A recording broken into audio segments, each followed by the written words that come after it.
โ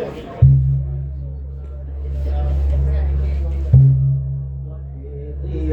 วิวัสสันตุสัพพโลกโควินาศตุมาเตภวะวันตรายโยสุขิติขายุโกภวะอภิวันดนาสิริยสันนิจังโว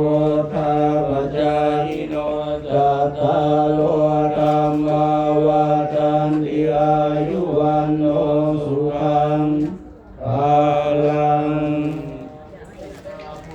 ธรรมินังอุปัสสยาปุณุตลาจายโยปะกาลจามตาปิตาจายตากาปิยมัมมังสุริโยจันติมาลาจาตุนาวันตานาลาปิจาพมมาลาจาหิตาจตุโลกาปลาเทวตายะโมมิตามโนสัจจามาชัตตาเวลิกาปิจาสัพเพสัตตาสุขีโหตุปุญญานิปะกาตานิเมสุขังจติริตังเตนุจิปังปะเปทาวมากังนิวินาปุญญากาเมนะหินินาอุเตเสนะจักขิปังสุรเพเจวะทานาเทกันังเยสันตาเนหินาธัมมายาวานิปานาโตมามังนาจันทุสัพพตาเยวายาทัสสะโตภเวภเวอุสุสิตังสติปัญญาสาเลโกริยัมหินามาลาลาพันธุโนกาสังฆาตุจาริเยสุเมหุตาติภาวะโลนะโตธัมโมนะโตวาโลสัมโมนะโตปะเจกาพุทโธจาสังโฆนะโตตาโรมังบังเตโสตัมมานุภาเวนะมาโลกาสังฆวันตุมาตุกปตาจานิทุกขายาปตาจานิปายาโสกปตาจานิโสกาหุนตุสัพเพปิปะหิโนเอตาวตาจามเมสัมปะทังปุญญาสัพเพเทวะอนุโมทันตุสัตว์ทั้งหลายที่เป็นพันธุเกิดแก่เจ็บตายด้วยกันหมดทั้งสิ้นเวลาจงเป็นสุ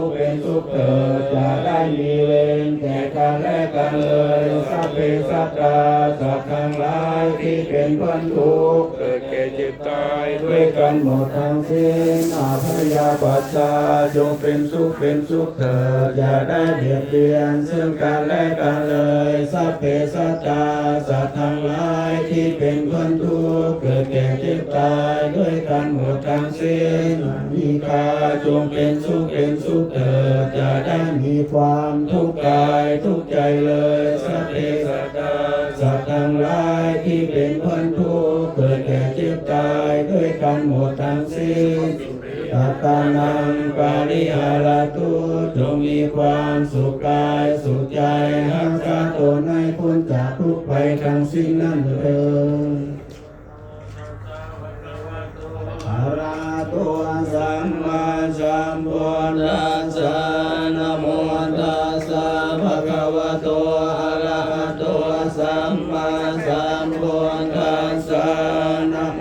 ตัสสะภะคะวะโตอะระหะโตสัมมาสัมพุทธัสสะ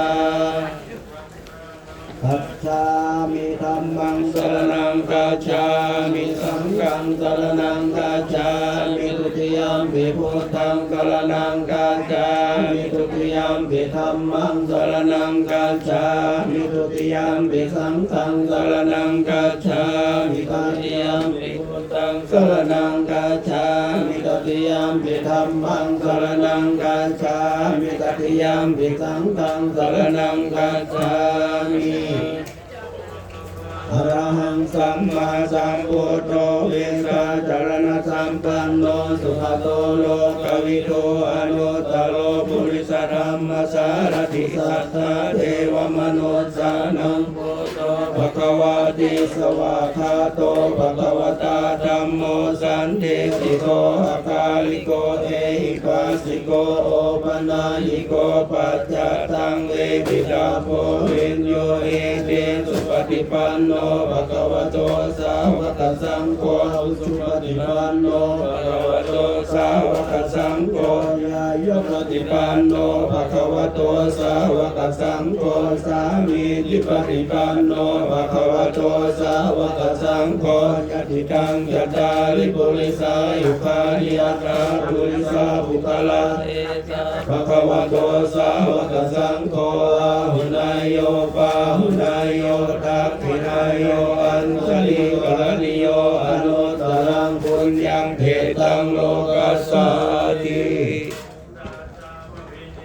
ปัสสาวุทังตังกัยเมฆลังบุริลังโหรัสเสนมาลังทานาทิธรรมาสิทวาทิตวามุนินโตตันเตสสะภวตุเตชยมังคลานิมาลาติเลขมปิโยสิตัสสะปะลันติงโคลัมปะนาวะกมะกมะทัตยาทังตันเตสุตันตาวิตินาชิตวามุนินโตตันเตสสะภวตุเตชยมังคลานิมาลาติลิงกัจวนังอภิยันตโพตังนาวากิจาปมัสสมิโยทุนังตังเมตัมโลเสกาวิตินาชิตวามุนินโตตันเตสัทธาภวันตุเตชยมังคลานิอุคิตตะธรรมยิหัตตาสุตารุนังตังดาวันติโยชนะมตังปุริมาลวันตังอิทธิปิสังกตมโนชิตวามุนินโตตันเตสัทธาภวันตุเตชยมังคลานิตัตตวานังธามุตลังนิวาราปินิยาจินจายตุตวัตนังสยกายมาเสสันเตนะโสมาอินาชิตวามุนินโตตันเตสสะภวตุเตชยมังคลานิสัจจังวิหายมัติสัจจตวาทังเกตุงวาทาวิโรปิตัมนังอภิยันตโพตังปัญญาปฏิปัจจริโตชิตวามุนินโตตัสสะภวตุเตชยมังคลานิคันโตปนันนาพุทธังวิพุทธังมิเตพุทเตนะเทระพุทธเกนะธัมมาปยันโตอิโนเทสามิตินาชิตวามุนินโตตันเตสัสสะภวตุเตชยมังคลานิทุกขาเวทีพุทธเกนะสุภาตาธัมมังมังวิสุทธิเนติปะกาทิฏฐานังญาณาคเทนะทินาชิตวามุนินโตตันเตสัสสะภวตุเตชยมังคลานิเอตามิพุทธาชยมังคลาสัทธาทายโยวาจโนทินาทิเนตระเตปัตตัญญิตวานเนกาวิริธานิจุปะตวานิโมขังสุขังอธิธรรมายนโรสัพพัญโยทิตายะสัมปปานินังบุเรสวาบารมีสัมภาปัสโตสัมโพธิมุตตมังเอเตนะสัจวัสเสนะโหตุเตชยมังคลาชยันโตโพธิยามุเลสักยานังนัตถิวัตโนเอวังตวังวิจโยโหเอชยสุตยมังคะเลอภราชิตบัลลังเกสีเสปะภวิโภคาเลอภิเสเกสาปะพุทธานังอาคาปะโตปโมทาเตสุนักตังสุมังคลังสุปัตปะตังสุทิตังสุขโนสุโม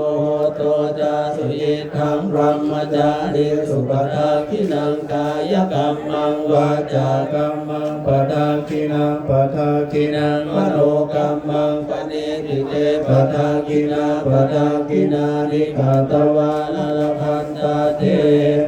ปทาคิเน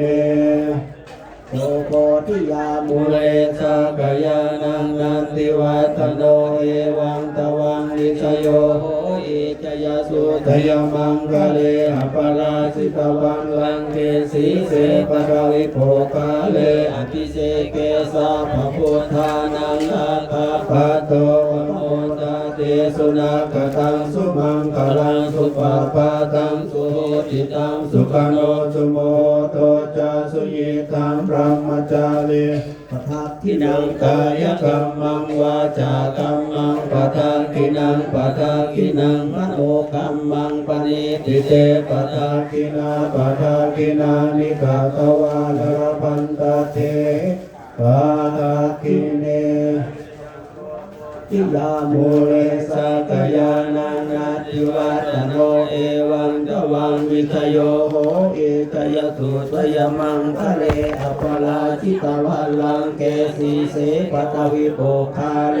วิเสเกสัพพุทธานังอาคาปโตปโมทาเตสุนัขตังสุมังคลังสุขภาตังสุมุทิตังสุขโนสุโมโหโตจาสุยิทังพรหมจาเรสุปทัทินังกายกรรมังวาจากัมมังปทัทินังปทัทินังมโนกรรมังปณิทิเตปทัทินาปทัทินานิกัตตวาลพันตเทปทัทิเน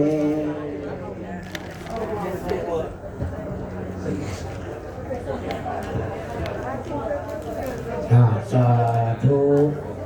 มาอีกแล้วโมทนาเนาะครอบครัวปีเตอร์รัศมีเมืองมุ่งเนาะโมทนา$100เนาะผู้พึ่งสาธุเอาหักว่า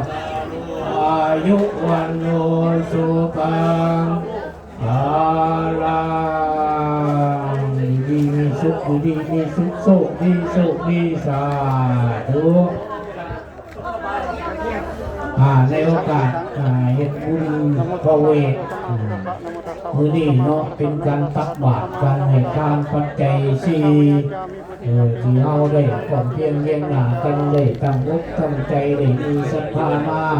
เฮ็ดบุญทำทานก็ขอให้เป็นบุญเป็นกุศลเป็นบารมีเป็นวาสนานำส่งดวงชะตาในการดำรงชีวิตที่ไปที่มาที่อยู่ที่อาศัยประกอบอาชีพกิจการต่างๆทุกสิ่งทุกอย่างขอให้ประสบผลสำเร็จตามความมุ่งมั่นปรารถนาทุกสิ่งทุกประการของทั้งนี้ขอให้เห็นแสงธรรมของพระพุทธเจ้าอันเป็นธรรมแห่งความหลุดพ้นเป็นอมตะธรรมคือธรรมแห่งเข้าสู่พระนิพพานอันเป็นบ่ได้เวียนว่ายตายเกิดเมื่อทุกคนทุกการเดินสาธุดีมีแห่งเด้อมาผู้ชิโมทนาบอก